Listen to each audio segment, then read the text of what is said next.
here it is, the most listened to radio show on the planet. Even the other stations are tuned in too. Hi, I'm Evan Ponstingle, the author of Kings Island, A Ride Through Time. You're listening to the Coaster Challenge podcast. Hi, this is Aiden from Coaster Vikings 05, and you're listening to the Coaster Challenge podcast. I'm May Story, and you are listening to the Coaster Challenge podcast. I accept the Coaster Challenge. I accept the Coaster Challenge. I accept the Coaster Challenge. I accept the Coaster Challenge. I accept the Coaster Challenge. I accept the Coaster Challenge.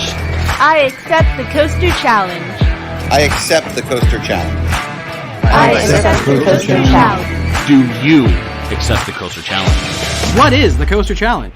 A group of regular people that went from fearful to fearless, all from riding roller coasters.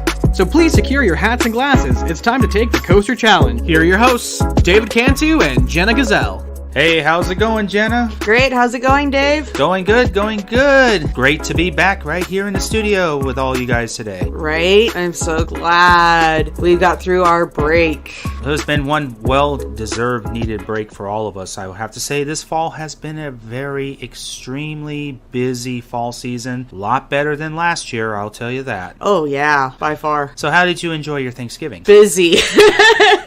Cooking turkeys and hams and everything. Yeah, busy. How about you? Well, same here, man. It's like our family does our usual tradition. Fortunately, my mom broke her finger before Thanksgiving, and so my sister and I had to literally cook our Thanksgiving dinner for the family for the first time this year. So my mom got to play supervisor this Thanksgiving. And at least she was around so you guys can ask questions even. Well, it's kind of a good thing. We both want to make sure we know how to cook our mom's Thanksgiving dinner, because down the road she won't be with us forever. It's always good to keep those family traditions going, especially around the holidays when you have special meals and special dishes that you want to present for your family. Most definitely. Like, it has been quite a break from November. October, very busy time. Boy, we had a really incredible October. The whole exception of you, Jenna. I would say, but Andrew, Iva, and I got to spend some time together down in Florida during the week leading up to Halloween. Right. No, I was here watching your decorations and getting the awesome news that you had won first place for the commercial side of the decorating contest. I was really blown away when you called me while I was at Disney World that night. I will tell you guys, I am not good at winning at anything. Really, I was just out there doing it for the community. I love putting smiles on kids' faces, and the fact that we won the commercial contest side of the Halloween decorating, that was a real honor. And you know what? And all the hard work that I know you have helped me, JD has helped me, a lot of people helped me on that process, and it was just really amazing. I just want to take the opportunity to thank everybody who helped me on that Halloween decorating. Thank you so much, and I appreciate it. Appreciate your love and support. Now we're getting ready to do Christmas. Oh man, when do the holidays end? Yeah, but I will tell you guys, we had a really awesome time in Florida back in October. Iva and I finally got to go to Universal Islands of Adventure, and we finally got on Velocicoaster. Iva and I now know why this whole first season, folks, and a lot of you have seen it, especially of our regular listeners, how Andrew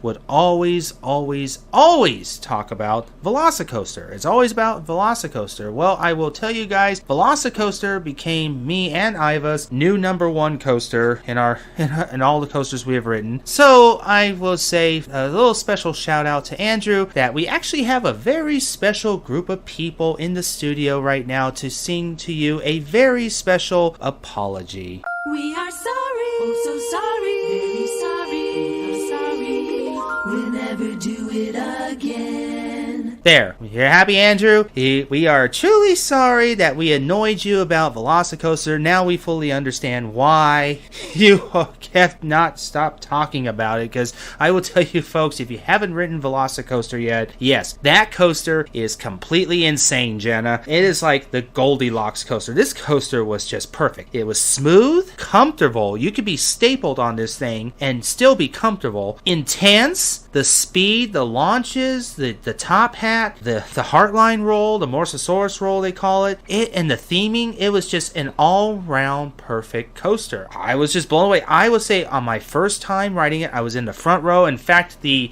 Velocicoaster takeover event that we had on my first time riding it, we filled an entire train. All of us wearing the same shirts. It was really amazing, Jenna. I was sitting in the front row, and for the very first time when I rode it, I was laughing so hard that I was literally in tears from it because it was just so damn good. You know what? This coming from the person that I've known since junior high, saying that he loves this coaster speaks a lot. And I'm somebody who used to totally be afraid of riding coasters. This coaster, if I was like how I was back in junior high, this coaster probably would make me cry in fear.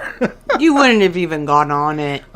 Yeah, chances are I probably would have never gone on it. But you know what? I'm so glad I did. This was definitely my new number one, guys. So, yes, well, anyway, guys, we are back here in the studio, getting ready to kick off our final weeks of 2021. We're going to be doing a lot of special things this holiday season. Right now, we're going to kick off our last 4 weeks, or 5 weeks, I will say, here in December. We've got special guests lined up for you guys. We've got a very special guest in the house tonight. We've got Brendan and his mom, Julie, on the show today with Andrew. Brendan, I got the honor of knowing him for many years, Jenna. He's a young coaster enthusiast in high school. He has just got such passion for the engineering side of coasters. His biggest dream is he wants to be an engineer and he wants to be able to design his own roller coaster. So a future up-and-coming coaster builder. Maybe he'll make one that will, like, top what you guys went on for Velocicoaster. Maybe. I honestly believe that Brandon could top Velocicoaster. I know he's a big RMC guy, so I could see him designing something more crazier than Steel Vengeance and probably more crazier than X2 over at Magic Mountain. So, oh no, not X2. We don't talk about X2. He's got a very incredible story about X2, and I'm not going to spoil anything right now, folks. You're going to have to listen to that a little later. But first, now, normally in this season, we've been doing a lot of different segments, so we're going to try and have a little fun here. So we're not going to do our usual YouTube highlight clip of the week this week. Actually, we're going to do a really fun segment. Jenna, you remember David Letterman, right? Yeah. All right, so the one thing I loved about David Letterman in The Late Show was David Letterman had the famous top 10 list, and he would always have a subject on each top 10 list of his shows, and then he would just narrate the top 10 most craziest things about that question. So the biggest thing in the coaster community is that a lot of coaster enthusiasts just love being around what they like to call the GP. Now, the GP, for those that don't know what GP stands for, that is known as the general public. People that go to theme parks and amusement parks, but they're not necessarily coaster enthusiasts like myself. Like Jenna is not really a coaster enthusiast, but she's more of a theme park enthusiast. She loves, Disney. She loves Universal and all those stuff. When you go to theme parks like amusement parks like Magic Mountain or Knott's Berry Farm, you would be amazed some of the craziest things you would hear regular GP people ask about certain roller coasters. So we are going to do the top 20 of the craziest questions ever asked by a GP. It's time for the Coaster Challenge Podcast Top 20. All right, Jan, you ready to hear off the top 10, 20 of the most craziest questions ever heard from a GP? Sure. Let's hear them. All right, well, let's kick it off with number 20. Wow, honey, it's question number 20.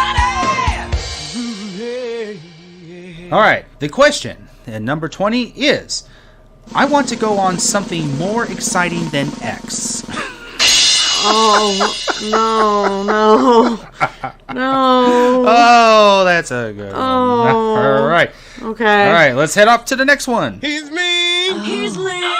That's the 19. For question number 19, the question is, Goliath Jr. looks so intense for me.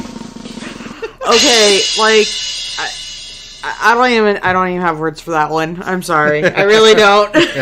Goliath Jr. I didn't know there was a Goliath Jr. That's a pretty good one. All right, to the next question. The question for number 18 is, why can't I sit down on Riddler's Revenge? Where are we finding these people? Please tell me, where are we finding these people? I didn't know you could sit down on Riddler's Revenge. Last time I checked, well, I mean, I'm short enough I can, but the last time I checked, I think it's more like a bicycle. You stand up on that coaster. Yeah, pretty much. Oh, that's a good one. All right, let's off to the next question. Jiggy Jack is gone, let me hear you scream. It's question 17. The question on number 17 is, did you know they are going to put a loop on Superman at Magic Mountain? Now that would be an interesting one. I'm trying to picture this loop on Superman. So I'm assuming they're going to extend Superman, like when it gets to the top, it's going to curve to make it loop around? And then go where? Like, okay, yeah, you got the loop in there, then go where? Was it going to land in Gotham City? That's going to be interesting. Right. That's definitely okay. So let's off to the next question. Flush your head down the latrine. Ease your way with sour cream. 16. The question for number 16 is, or I was to say it's not much of a question, but basically a rumor or something like, they're tearing down Cyclone. It's been here at the park forever. Now, I'm assuming Cyclone, they must mean Apocalypse over at Magic Mountain. Which they... It used to be called Cyclone back in its early days. They just remodeled it. Yeah, I don't think they're going to be tearing down Apocalypse, a.k.a. Cyclone, anytime soon in the future. They just retract the damn coaster. Okay. Right. So, all right, let's head off to the next question. It's question 15. The question that for number 15 is, did you know Viper is the tallest roller coaster in the world at Magic Mountain? Oh my god! Right. Seriously, where are we finding these people? Tallest coaster? I think they have a taller coaster at Magic Mountain. I think it's called Goliath. I think Goliath is about 255 feet tall. I think Viper's what, 130? I don't know, but I know Goliath. Maybe because Viper sits on a mountain that it makes it feel taller. I don't know. I don't know. That's just. I wonder who would ask that question. That's a good. All right, to the next question. Doobadoo-wah, doobadoo-wee. It's question 14. All right, the question on 14 is, what is that 500-foot blue one in Ohio? Okay, blue one. Being the one that's not the coaster enthusiast, I kind of feel for that person because I'd probably be saying the same thing of which coaster is that? First of all, he or she are probably mentioning Millennium Force over at Cedar Point, which is a giga coaster, so over 300 feet tall. It ain't no 500. That would be taller than Top Thrill Dragster, I think, over at Cedar Point. Oh, that's a good one. All right, so let's head off to the next question.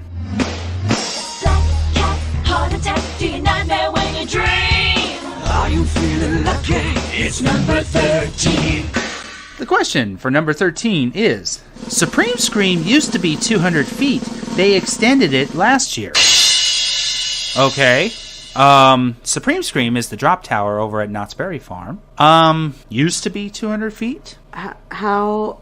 They extended it? I don't remember them extending Supreme Scream. I don't think you could ever do that on a drop tower. What are they going to do? Like use it as a Rector set? Oh, let's just disconnect these 3 parts here. Let's raise it up. Let's just add another piece here. I don't see that happening. I'm at a loss on that one. I don't know. Okay, so let's head off to the next question. Well, let's delve into question 12. The question for number 12 is Kingdom of the Dinosaurs a roller coaster?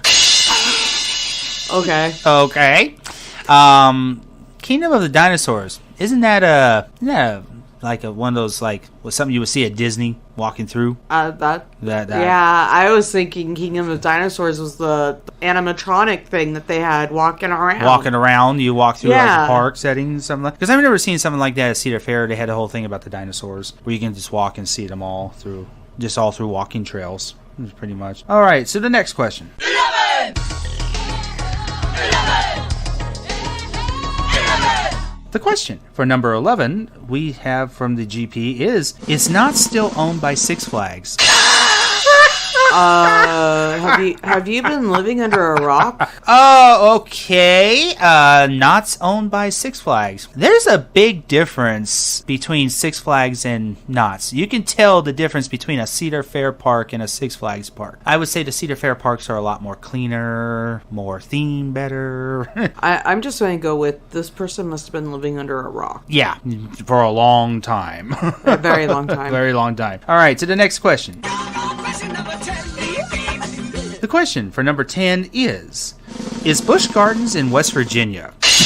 Okay, you can tell that's a real GP question. If you don't know where Busch Gardens is actually in two places. It's actually in Williamsburg, Virginia, and it's also in Tampa, Florida. But weren't you just at one of them this past month? I was recently at Busch Gardens, Tampa, in Florida. It was a great park, very good safari theme. But I'm pretty sure this GP was wondering if it was, believe it or not, it's not West Virginia, it's in Virginia. All right, to the next question. Number 9. The question for number 9 that we hear from the GP is, they are building a new roller coaster called Hercules with 3 loops and 7 corkscrews. Okay, so I'm assuming this is a question that had something to do with the Mystery of Magic Mountain's new coaster. Well, first of all, Hercules is not a DC Comics character. Not at all. And I don't know if anybody could survive a roller coaster with 7 corkscrews. Okay, so unless they're playing like Roller Coaster Tycoon or Roller Coaster Planet and they're building their own in their own little world, by all means have fun, but I just don't see that being plausible in the real world. That one would make you barf. 7 corkscrews? Yeah, I don't think I could survive that one. 3 loops and 7 corkscrews? Yeah, no. Yeah, no. Reality check. There would never be a coaster with 7 corkscrews. Let's just, all us coaster enthusiasts, do I get an amen? All right, to the next question. Lightweight, elevate, hibernate, vegetate. The question for number 8 is, I heard an amazing number of people claim Batman has 10 loops. Really? Wow, really? 10 loops. I think 10 loops. Batman at Magic Mountain only has 2. I'm trying to picture this in my head of like 10 loops.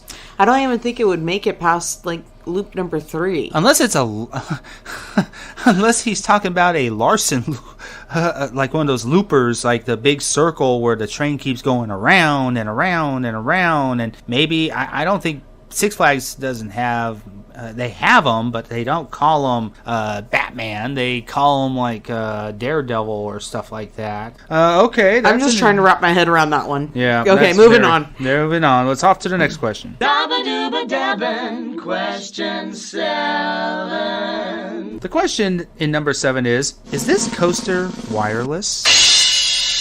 Huh? Okay, that's a first. I've never heard that before. What do they mean by wireless? Are they talking like it's like Wi-Fi connected to be? You mean like someone can control the coaster with their phone? That's that's interesting. That is quite interesting. Can't believe somebody would actually ask that question. Okay, well let's head off to the next question. Number 6, it's number 6, it's. The question in number 6 is, Accelerator was fun, especially the part where you go upside down. Okay. Alrighty. So, Accelerator at Knott's Berry Farm. I don't recall it going upside down. Unless they're talking about when you go up and over. Maybe. The top hat. That half. The top hat. Yeah. Or you do the figure 8 where you go curving around, but, okay, so upside down. Yes, you go up, and then you go down, but I don't think you flip upside down. That's a typical, actually, that's a very rare GP question right there. I will tell you that. So off to the next question.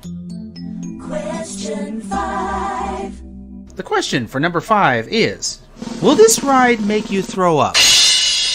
Okay. I can see that with a general GP person. Somebody be asking, will this ride make me throw up? Oh. Well, let's see. My head hurts just like thinking about these poor people. If you have not been to a park, to a theme park that has thrill rides, yes, There is a chance that these coasters will make you throw up. Hello. Especially if you eat something right after you go.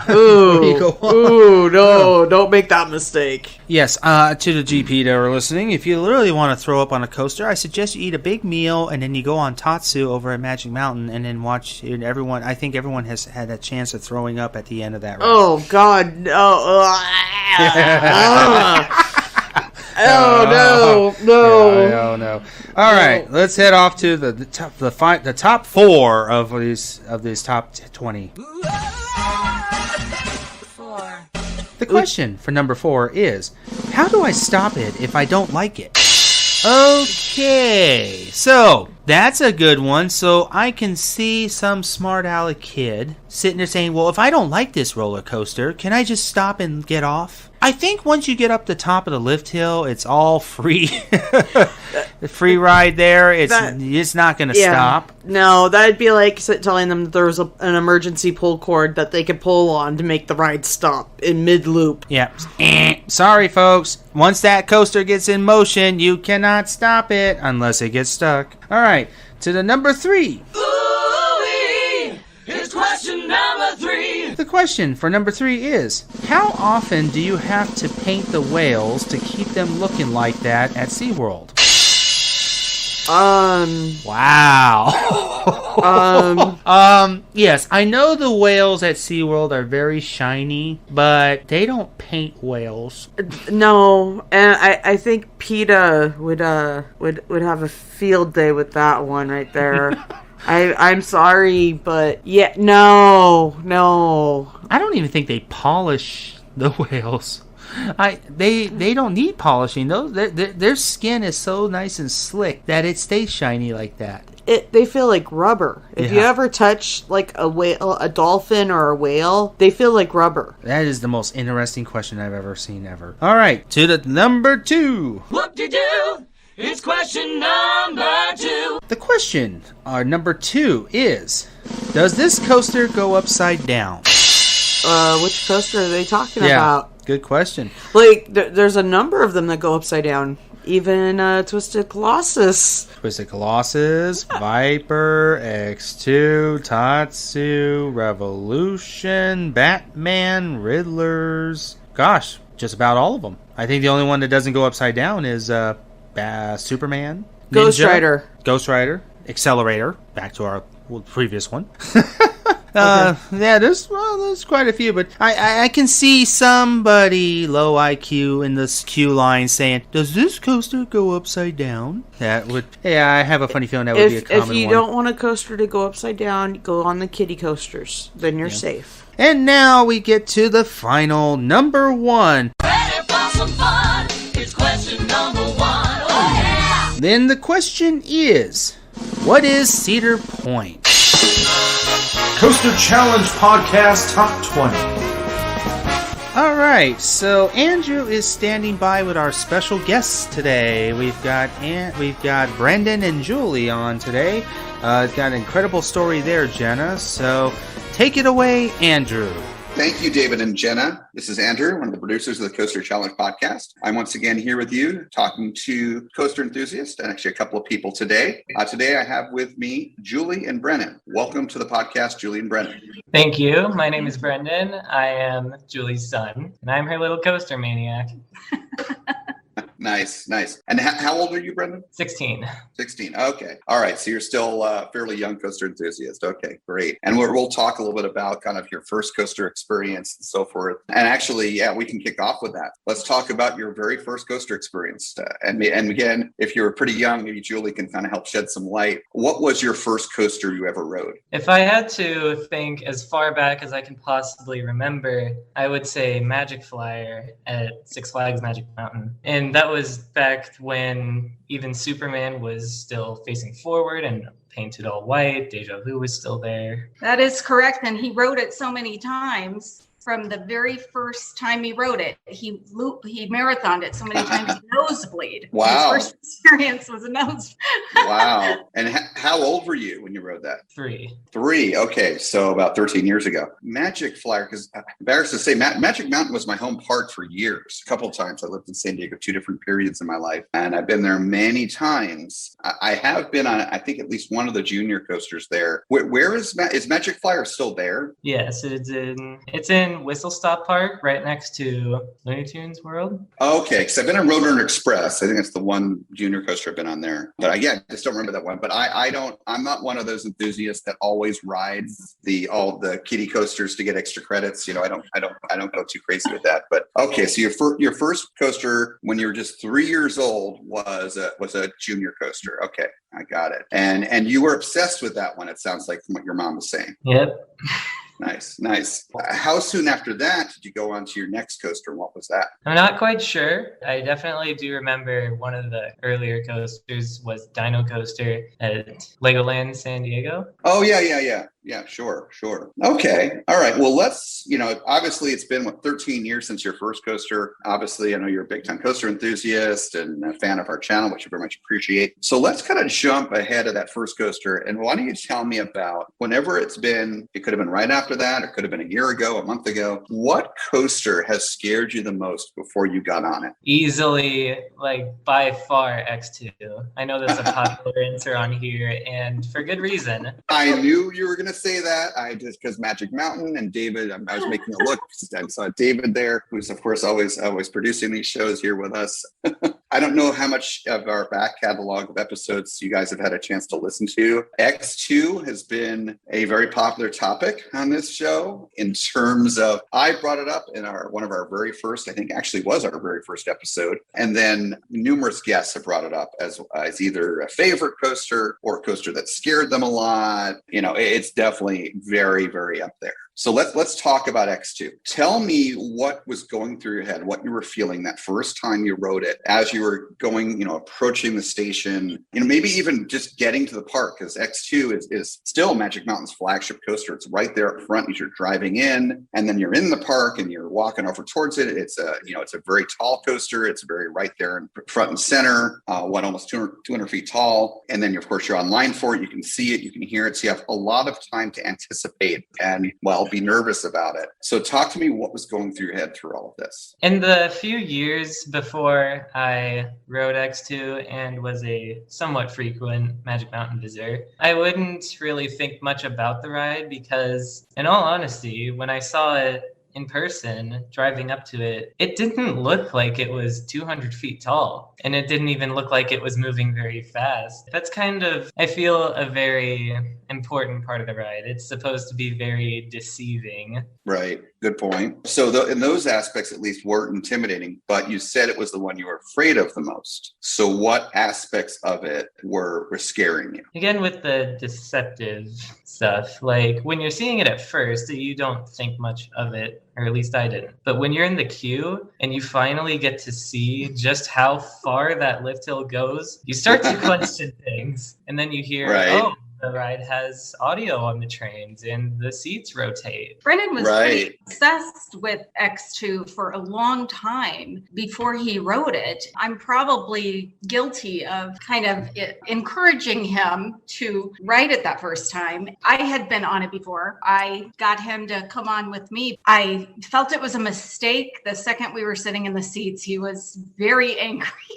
And wanted to get on it, and they had already strapped him in, and it was all ready to go, and it was rough. It was really rough. He loves the ride now, but it was not a great experience that first time. Oh boy. Okay, we'll talk more about that. But Julie, you mentioned that he was obsessed with it. He was obsessed with it from an architectural standpoint and an engineering standpoint. Sure. He loved everything about the ride, but I thought, well, you should really go on it, and we had been encouraging him to go on it for a while because he was just so obsessed with what he felt was, an architectural marvel. Right. We wanted him to experience it, and I think it was just a little too soon. Yeah, I mean that coaster X and X2 have been featured in a documentary because it is an Arrow coaster, an Arrow 40 coaster, fourth dimension. It was featured in Ace's Arrow Legacy of Arrow documentary. Have you seen that, by the way, Brendan, Julie? Have you seen that documentary? I have. I have not. Okay, it's a great documentary. It's a great, really what it is. It's about Arrow, but it's really a history of the first, call it 50 years of steel coasters, because for a long time, Arrow really was the only company that was making them. And even getting into the 90s when B&M came on the scene, and of course there were smaller companies out there that were making coasters, but really it was Arrow's game. And slowly but surely B&M came in and Intamin came in the later 90s and then so forth. But it's a fabulous documentary. And they do talk about, of course, how can you do a documentary about Arrow and not talk about X and the 40 coasters? It is an engineering marvel what Alan Schilke designed, a quad rail system. And it's kind of funny if you think about it. He went from doing this very involved, very intricate, multiple rails, 2 rails for the trains and 2 rails controlling the seat rotation, to a single rail coaster with RMC. He's been all over the map over the years. Great designer. But yeah, it's a very unique coaster. There's only three of them in the world. I've actually been on all 3. I've been on X and X2 as it was later relaunched with the new trains and the effects. And then I've been on Ijanaika at Fuji Q Highland, and most recently Dinoconda at China Dinosaurs Park, China Dinosaurs Land. They all ride very similar. One is slightly taller and the next is slightly taller, but same basic layout with a Raven turn and that crazy first drop, but just fabulous coasters. And for years, X and X2 were my number 1 coaster. It's only because X is getting a little rougher over the years and other coasters have come out that are even more incredible that X is not my first. I think it's now number 5 or 6 for me on my list. But anyways, you were angry. So Brendan, you were angry getting on it. So why were you angry? You're angry because your mom kind of made you? Not really. It was just kind of, I know this is about getting over fears of coasters, but this was an interesting case of fear developing into hatred because I did not expect such an unbearably and unforgivingly rough ride from that thing. Yeah. Yeah. What, did you ride the outside seat or the inside seat? I rode inside and it was still just awful.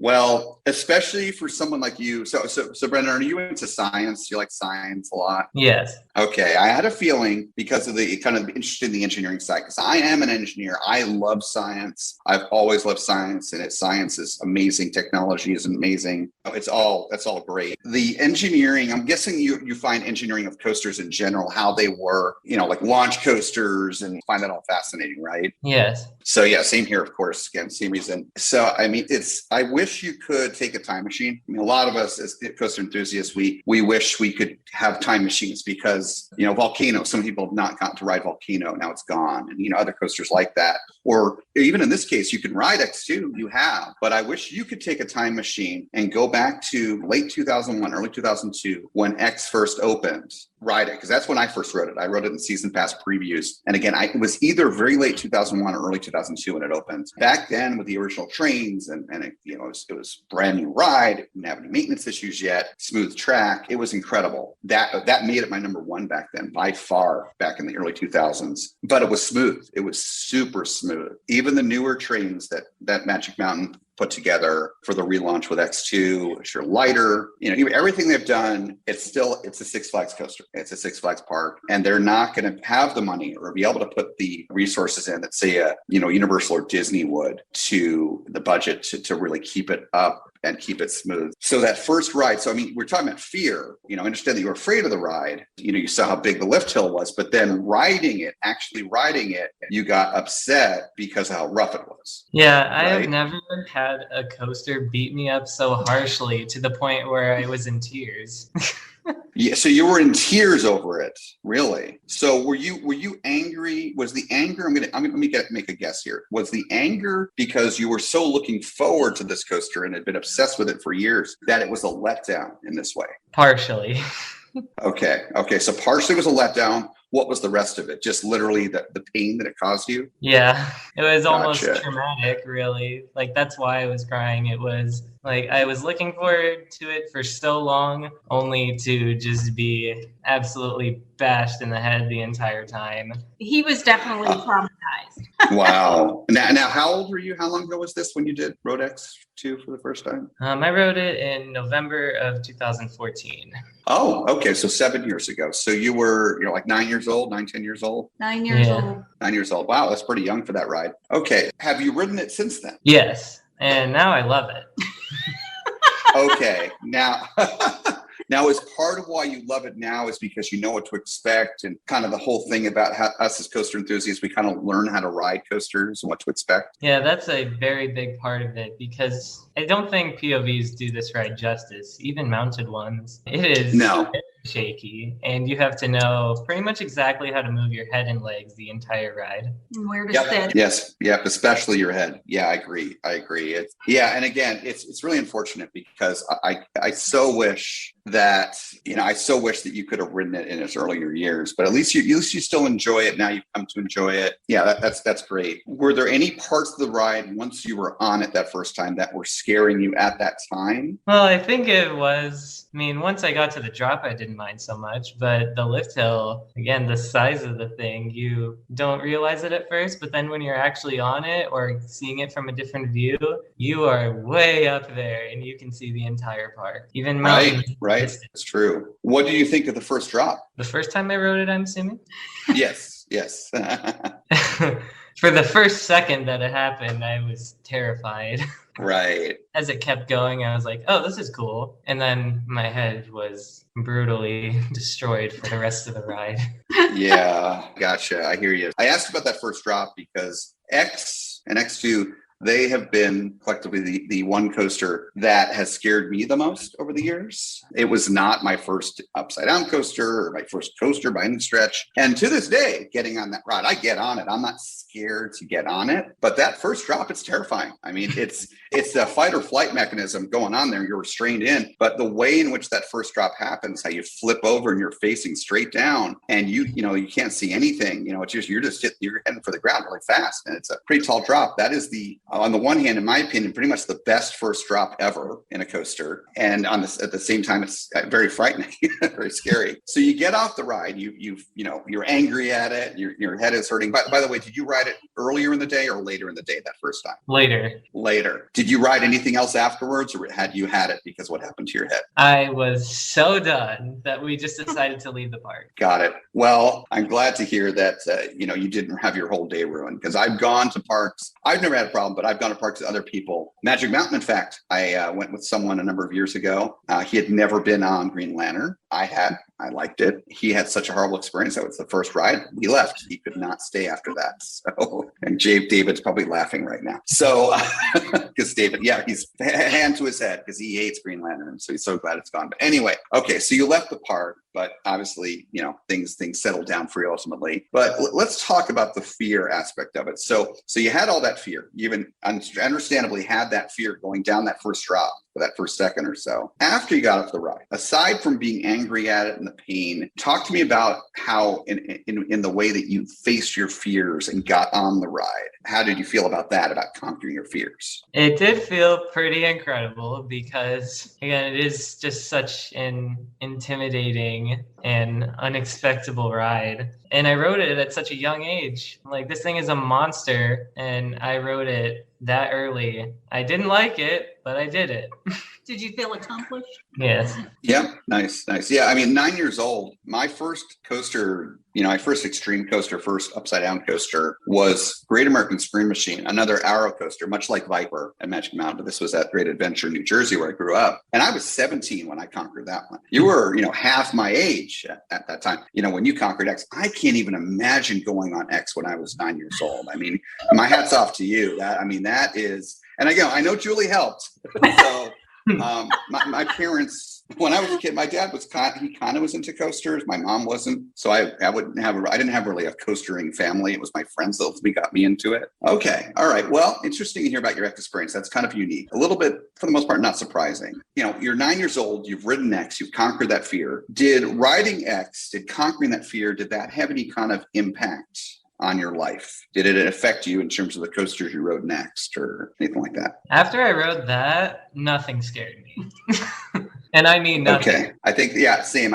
I would say that after riding X, there really has not been a coaster since then that has intimidated me. It is fascinating how impactful that coaster design can be. And go figure, it's the one that put Arrow out of business, with the whole lawsuit with Six Flags and everything else. You said that nothing has scared you since. Now, would you say that's just coasters, or would you say you've been able to face fears in other parts of your life as well better? Maybe other parts of my life. Okay. Beyond X, beyond that first fear, in general, coasters, theme parks, how many coasters have you been on now? 174. 174, so almost 200. Wow, that's pretty impressive. Again, you're only 16. Yeah, approximately how many parks have you been to? That I have not taken count for. Okay, so have you just been to parks here in the U.S.? Have you gone, Mexico or overseas at all? I have visited parks in France. Oh, nice. What parks in France? Just the Disney parks. Oh, nice. Yeah, so you've been on the, the Indiana Jones single loop coaster, right? Temple de Paris. Yeah, that's cool that you went to, and have you been to, obviously Disneyland, you guys live in California, right? Yeah. And have you been to Walt Disney World? Yes, all 4 parks. Okay, so you've already been to basically about half the Disney resorts in the world. That's pretty good. Pretty good for 16 again. Awesome. Okay, you've been to a lot of parks. You've obviously been on almost 200 coasters. Have coasters and theme parks in general, have they had any kind of positive impact on your life in any way? I'd say absolutely. How so? They're pretty much an escape, like from school. Constantly having to just do work all day and night. I put a lot of effort into my work. Although I'm proud of it, it does get very tiring. Sure. That's why it's called work. Yeah, I get it. Yeah. I mean, and I'll warn you, it doesn't get any easier. So, but I think the important part, I'm half joking, but the important part is that you have this hobby to reward yourself for that hard work and be able to take a break and take a load off. Yeah. So has there been any other ways where it's been impactful, friends you've made or any kind of how you feel as a person? I really don't think I would be anywhere close to the person I am now without them, because I've made hundreds of friends over the years, and I mean 100, from attending ACE events, just generally meeting up with other friends I know better at my home park. Nice. Brendan's not just a coaster enthusiast. He's been designing and building them in software since he was a very small child, and it's actually his life goal to build coasters. Oh, wow. So what have you been using? Planet Coaster, No Limits 2?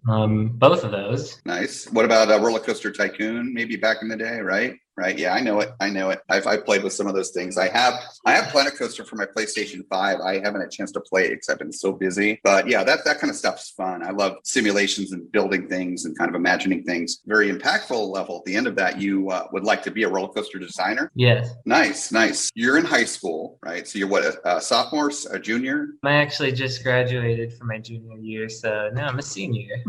A senior. Okay, so you're a young senior. Okay, got it. Have you thought about what colleges you might want to apply to or go to? Cal Poly Pomona is the main one for the degrees they offer. Nice. What kind of degree? Are you looking for going for an aerospace mechanical engineering degree, that sort of thing? Yeah, civil. Civil. Right, that makes sense. Have you given any thought to, the reason why I'm asking these questions is one, I'm curious, and I think it's awesome you have this dream, because if there's not a lot of things I would change about my life. I'm very happy with my life overall. All the ups and downs, literally and figuratively. But, there's a couple things, if I had a chance to do things differently, to try something else. One of them would be to work in the parks, especially on the creative side, Imagineering, Universal Creative, designing rides, designing coasters. I understand that you've actually been to the RMC factory. Yes. Tell me about that. What was that like? That was a dream come true. Awesome. So what were the highlights of it? Of course, meeting Fred Grubb, seeing how they fabricate the track, viewing the Raptor prototype, stuff like that. Nice. Very cool. Yeah, I met Fred, as I mentioned earlier, at IAPA. Very nice guy, very, very friendly, just very outgoing, just a really very positive energy kind of person, which I love positive energy people. That's awesome. I was going to say, I felt like they just rolled out the red carpet. They treated us so well and showed us everything there, which really had been his dream since probably about 5 or 6 years old. So it was amazing. Oh, nice. You got RMC hat. Nice. Yeah, I've not been there yet, but I would love to go. Now, How many years ago? When did you actually go there? That was not very long ago, actually. It was October 2019. Okay. Did you mention to Fred or anyone there that you were interested in getting into coaster design, theme park design? Oh, yes. What did they tell you? He, Fred was pretty impressed with the fact that Brendan goes to an engineering school and knew a lot of the stuff that equipment and machinery, I guess I would say, that they had there. He just really, I think, treated Brendan really well and was really excited that Brendan loved the company so much and loved their design so much. So let's talk more about coasters for a little bit and have some fun here. You're 178, I think you said, coasters you've been on? 174. 174, excuse me. What has been your craziest moment you've ever had in a coaster? That's debatable. I think perhaps my single front row dragster ride at Sunset. Oh, wow. Now, was it a normal dragster ride? Like, you didn't do a rollback or anything? No, it wasn't a rollback. But it was just a sunset. It was just like a very pretty ride or nice lighting. It seemed like just about everything that could have gone right went right in that situation. Like the ride-ups asked the entire station if there were any single riders available for the front row, because I think a seat was closed off in the front row. I was the only single rider there, so I took it. I got my one ride. It actually broke down just before I got on too, in typical fashion. And then right after I got off, it broke down again and closed for the rest of the night. Oh, wow. Well, there's that incident reliability for you there. But at least you were lucky. So yeah, that's pretty cool though. So was that your first ride ever on dragster? First and so far only. All right. So Brendan, tell me, what is your favorite coaster? As of now, Steel Vengeance, but I believe that is subject to change when I ride Skyrush for 3 days straight during CoasterCon. Gotcha. That makes sense. You are going to CoasterCon this year with Ace. That's awesome. Yeah, I'm not going to be able to make it, but I hope you enjoy it. You have to tell me how it is. So right now, Steel Vengeance is your favorite. Okay. All right. Well, on the other end of the spectrum, what is your least favorite coaster? I know X was probably right after you wrote it, but besides that.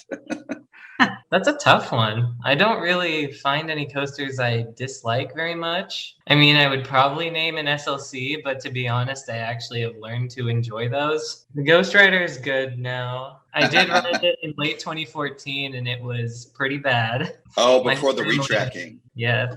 Okay, so it's kind of hard to say. So you're kind of pretty positive about coasters in general. Actually, I think I might have come up with an answer. Oh, what's that? Maybe Valraven?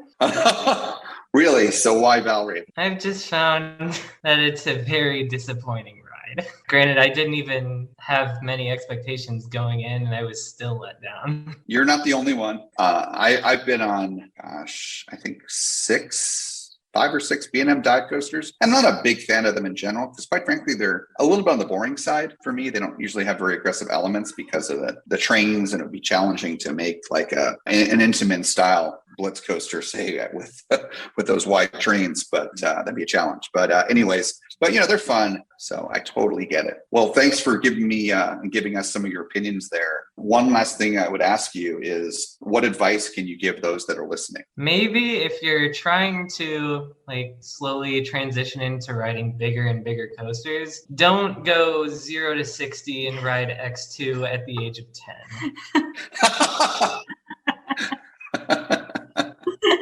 I mean, it has developed into something very positive for me, but I think that is just such a big step that takes a long time to get to. I don't think there's another coaster. There might not be another coaster in this world that is at that level or caliber of intensity. But very good advice there, Brendan. Don't just jump. I would deliberately choose which coasters to go on just to build up. Not because I was afraid or anything, but because I had this idea okay, I'm going to do the really basic mine train coaster first. And then I'm going to do, all the non-inverting ones. And then just gradually build up to the biggest, the most popular rides. Now it's more about get to the park, try to get on the popular rides as soon as possible, because they have the longest lines, and then fit in the other ones as time permits. But in any case, that was good advice you gave. Thank you. And then the last thing we usually ask, I'm not sure, so I guess you guys aren't too big on social media, but we would normally ask people, and if there's certainly anything you want to share here in terms of where people can find you and talk to you more,